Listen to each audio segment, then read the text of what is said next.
Welcome back to the latest Hammer Horror in Order, where the theme of this series is right there in the title. We're watching the Hammer films, horrors and thrillers in the order in which they've released. So we have worked our way up to the year 1968, finally. Um, Hmm. really, honestly, there's only technically two movies. Yeah, two movies that Hammer, or I should say horrors or thrillers that they released in 1968.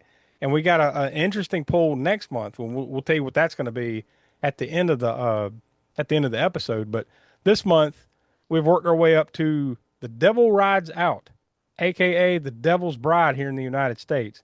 In the UK, this came out July 20th of 1968. Here in the United States, it didn't come out until December 18th of 1968. So, Smoke, this is some interesting Christmas viewing Yeah, there in yes, yeah.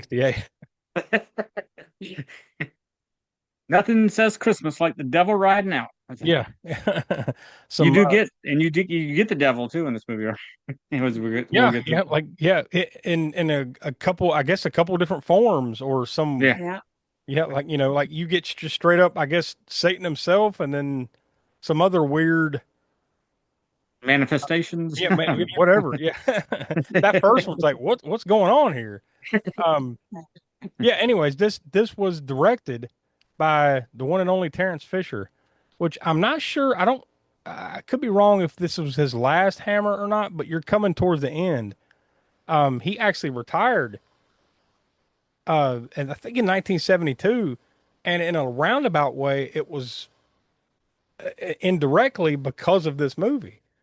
Um, they were doing some kind of post production or something like that after, and I guess after they had shot the movie, and he got hit by a car, and he never really fully recovered to the point where he got back to his top form or whatever after that. So he actually retired in 1972. So I didn't look too deep, but whether this is his last hammer or not, but it's at least one of the last hammers that Terrence Fisher did. So, which is kind of unfortunate because Terrence Fisher, right? I Oh mean, yeah, talk about him ad yeah, nauseum. He's one of the greatest hammer directors ever, really, if not the greatest, right?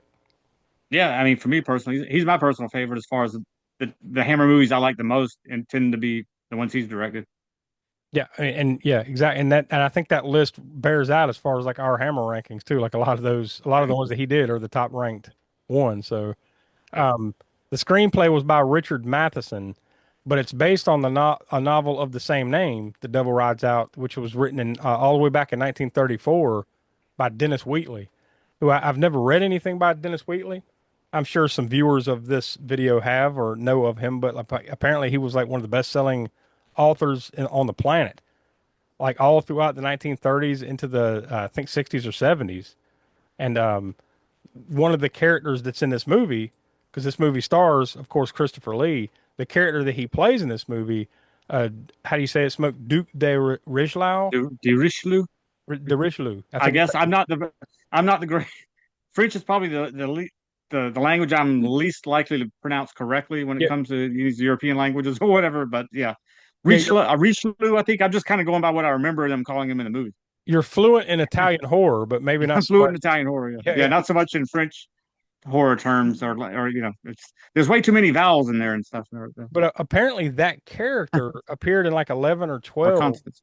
11 or 12 of Dennis Wheatley's novels. So I guess in some ways it's kind of surprising that they didn't take off and try to make a whole series of movies just about this Yeah, character, right? yeah, yeah. And like you said, I also haven't read this, but I've watched this movie more than a handful of times, and it's probably the fourth time. Every time the movie comes up, I think about the novel, and I think I need to read that, and then I forget about it until the next time I'm, watching the movie or looking up something about the movie. So one of these days, hopefully soon, I'll get around to reading certainly this one, and then maybe delve into some of Dennis Wheatley's other writings. But you said Richard Matheson also developed the screenplay from Dennis Wheatley's novel. Richard Matheson himself is a great writer of not just screenplays but novels and things. He wrote I Am Legend Ah, yeah, for one. I mean, he's and then he plenty of other also things wrote, too. and then he also wrote our favorite Jaws 3D, which we've never done here on the show, but we definitely have to get to Jaws 3D Yeah, on the yeah, screen. that thing is it's entertaining, and it's all the things that Jaws 4 is not. Yeah, The yeah, only good thing about Jaws 4 is not good for the movie. It's the most ridiculous thing is the roaring shark. Jaws yeah. comes up and roars, Uh, audibly roars. That's about the best thing about part 4, man. the only good thing about part four is that it didn't beget a part five. Like, you know what? Like Yeah, yeah. they just said that's enough. Yeah. And Hear here me we are. roar. We heard Jaws roar, and that's it. That's all And we're here we done. are, what, That's 35, almost 40 years later, and they still have never made another Jaws. So that should tell you all you need to know about Jaws 4, right? Yeah, Anyway, but part 3 is entertaining in its own right. It's yeah, yeah, it's pretty bad, but I mean and the effects are bad because they did it for 3D, and when you're watching it in 2D, it's pretty terrible. Some of it, yeah. but entertaining, I guess. Anyways, yeah, back to The Devil Rides Out. So it Yeah, stars Christopher Lee. It also stars Charles Gray, and I'm probably gonna butcher her name, but Nike Arrighi, I think it's how you say her name. She was an actual like princess. She married a she married a prince or whatever, like a decade or so after this, and then like she was a princess the rest of her days. And she just passed away like a little over a year or so ago, like early 2025 at the age of 80. But yeah, I mean, as usual, Terence Fisher, so it's quality. You got a pretty good cast here. Obviously, Charles Gray sticks out as Makata. He's kind of the what would you say, the lead protagonist, I guess is yes, the yeah, way you would, without going too deeply into exactly what he is or what yeah, he, yeah, um yeah. Because we try not to give away too many spoilers yeah. on these. Yeah, this is I will say this is a pretty great flick, especially as long as you're into like the occult supernatural type stuff. Yes, If you don't like that kind of stuff, maybe it's iffy for you. might But if be. you like that Yeah, kind of yeah. stuff, I think you're really gonna dig this one, right? I can tell you one movie that it's very complimentary to, and I don't know if you've seen this one yet, but well, in Britain it's called Night of the Demon. But when you say Night of the Demon, that we generally think of a different movie, which we did on the Sasquatch Summer Night of Oh the Demon. You know God. that one, but in America it was called, and maybe other places, Curse of the Demon from 1957, I believe. I don't know if Mhm. you ever seen that one. It was also based on a short story by M.R. James called Casting the Runes. But those two movies are very complimentary. The occult stuff going on and the way it develops. That one's a little bit older and it's black and white. It, if you haven't seen the movie, I know you've seen the demon. You might not be placing it in your mind with this movie yet, but you've seen him. So yeah, anybody look up Curse of the Demon. Anybody who's seen this movie, you will enjoy that one, and vice versa. If you like Curse of the Demon and haven't seen Devil Rides Out, they're very complimentary. So if you like one or the other of those, then you should like the other. So Speaking of demons, very cold heavy movie. speaking of demons, the way they appear in this movie, like in different forms and different, Yeah, like I don't even know what that first one is. It's like I guess he's supposed to be like a voodoo type of witch doctor kind of thing or something. I don't know what. He just kind of just appears and he's just standing there staring at him like, don't look in his eyes. yeah, and his eyes are getting all like just weirdly whatever hypnotic. But for the most part, it's just a fairly normal looking guy. It's like, oh, should I be afraid of this guy? I don't know exactly what I'm looking at here. Just don't look him in the eyes. Yeah, and I mean I don't know. I think they had to they did they do some sort of projection on his eyes to make They, them they did stand something. out a little bit more or something with the eyes in there Maybe that they some kind of, did I don't know, some kind enhance of them in some way. contacts. Yeah, some kind Yeah, of effect or something because it's yeah, definitely weird looking. But um, yeah, and not too crazy, but but yeah, just enough weird to where looking. you're like, there's something strange. But otherwise, he's just like kind of other than just he's an odd looking guy. He's like kind of mostly he's not naked, but he's mostly Wearing a naked. robe, I think, right? Yeah, yeah. So it's just kind of like off-putting just looking at him like, what? Wait a minute. Don't look him in the eye. Um, but I mean, you get like Satan, I guess, right? Like the Yeah, goat they call head. it in his. Was it the goat of Mendes or was it Mephistopheles? I forget. Uh, Whichever one they called him. I mean, that's yeah, still yeah. sort of basically the So you devil get and all another kinds of guy. So different manifestations. I mean, there's another part where there's like I guess the the death himself riding in on a horse. yeah, Yeah. yeah, Yeah. yeah. Uh, there's like a full sized. It's clearly just a tarantula, but blown up to look like a massive tarantula. Uh, Yeah, yeah, yeah. It's a cool idea and everything, even if it doesn't always that effect didn't come off the greatest, maybe, no, but still. it's in that '60s manner, where it's like Yeah, yeah. it's close up. It's clearly just a normal sized tarantula, and then they blow it back, and it's Mhm. it's a massive They, size. they even had a miniature set, I guess, right? Because in that scene is when they're in the circle, the Yeah, protective circle. And I remember seeing the actual tarantula walking close to the circle and the candlesticks, and I guess they were miniature set yeah, versions of the candlesticks and the circle and everything. yeah, I mean, it's fine. It's 1968, and you expect those kind of effects for 68, so that's fine, yeah, But yeah. I mean, of course, they don't. It doesn't work today. You have to put yourself back in 1968, or you're gonna just see it as cheesy. So Yeah, you just don't dwell on it. Just enjoy it for what it yeah, is. But yeah, it yeah. still sticks out. But yeah, I mean, it's a great. It keeps up a pretty good pace throughout.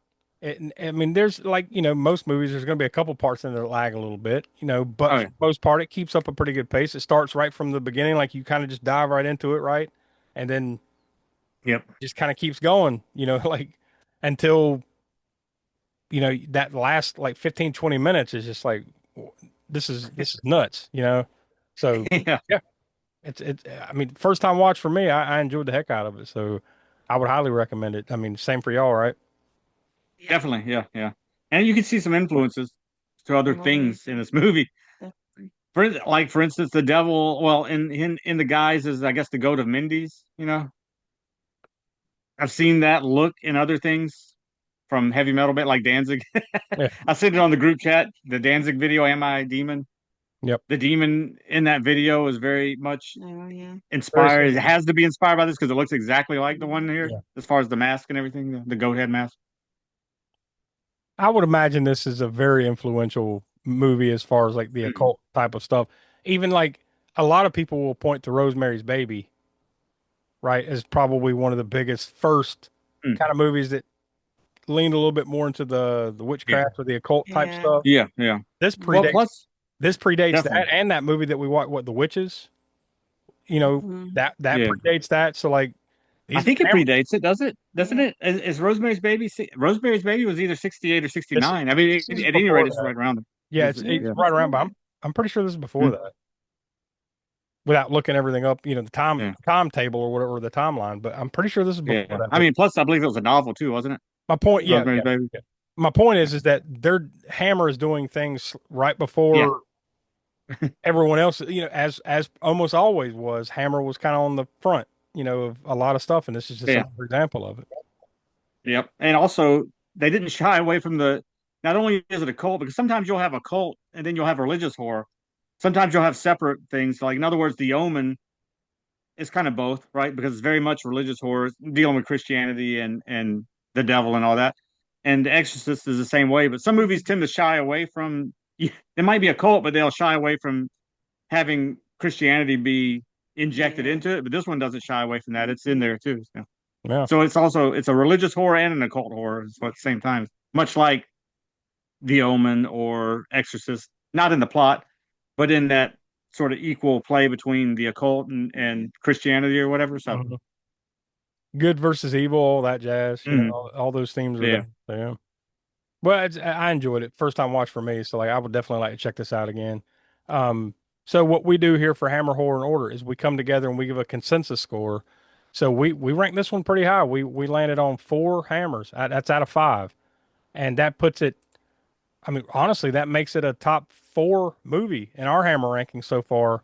I mean, we are we're 45 movies into this now. Watching them in chronological order, and this is only the 4th movie that has got a 4 hammer up from yeah, us. This joins Rasputin the Mad Monk, Horror of Dracula, and The Curse of Frankenstein as some yeah. top shelf hammer, right? So, Yeah. We'll see what we are. We kind of determined earlier that we're beyond the midpoint yes. in the Hammer's horror, the history of Hammer horror here because Hmm. what was it, 1978 was the last one. I mean, really, 1970. Well, until we get to like the newer. really by the But the time they hit, classic era, yeah, like by the time he hit the mid 70s, it was pretty much yeah, that yeah. was it. And then there I was a mean, there was part two. one in Right. '78, right? Yeah, yeah, Just one random lone one sitting yep, off by itself until you get to the new, more modern age Woman yep, in Black or whatever. Yeah. yep. And we will eventually get to that too. I think once we finally get there and we kind of end the previous era, the golden age, so to speak, of Hammer, Hmm. we'll continue on because Hammer did. Like it Yeah. took it a long time, but it did come back, and now it's still alive in one form or another. So we'll eventually Yeah. get to Yeah. that. It's going to be a while yet, but yeah, Yeah. we're over halfway through, like you said, and we've only. I think they've almost all of them have been good on some level or to great. Mhm.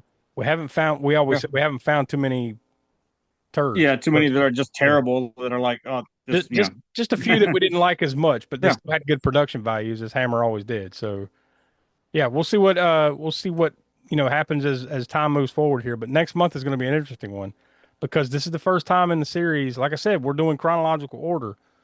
Mhm. That we're going to be talking about a television series. First time ever in Hammer Horror in Order's history. We're going to be talking about Journey to the Unknown from 1968. That series debuted September 26th of 1968. So I guess, we'll figure out how we're going to approach this. We're not going to watch, because I think, to my best of my Yeah. I don't know knowledge, how many episodes. I think there was 17 episodes. We're not going to watch all 17.